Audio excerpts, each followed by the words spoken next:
ये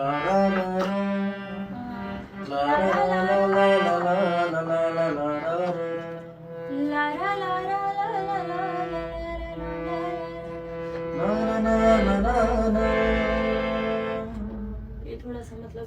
यानी इसको थोड़ा लंबा करें, लंबा करना है यस। फिर उसके बाद ना ना ना ना ना ना ना।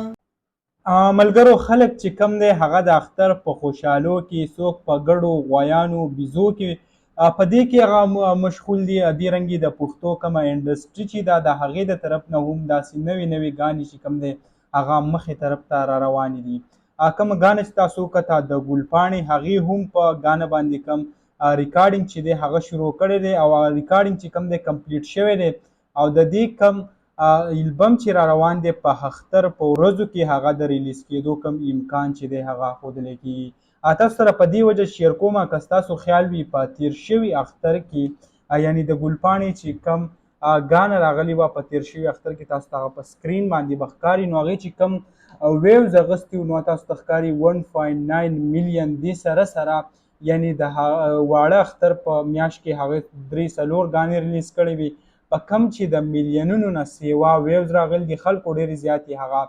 خوښې کړې وي. نو په دې اختر کې هم د ګل پاڼې کم نوي البم چې دي کمې ګانې چې دي هغه هم را روانې دي او داسې امید ظاهرېږي چې کم ورونه چې زموږ دي هغه به دا هم هغه خوښوي. یعنې کم د اختر په ورځو کې چې کم د سندرغاړو کمې ګانې چې وي هغه ډېرې زیاتې ریلیز کېږي. نو دې ځل له هم ګورو چې ګل پاڼه کومه ګانه وایي. که تاسو د تیر شوي ویډیو یعنې د تیر شوي اختر کومه ګانه چې د هغه تاسو ته ښکاري یعنې په دې باندې ډېر زیات ویوز راغلي وو ګل پاڼې کم دا ویډیو چې وه هغه په ټاپ 10 کې هم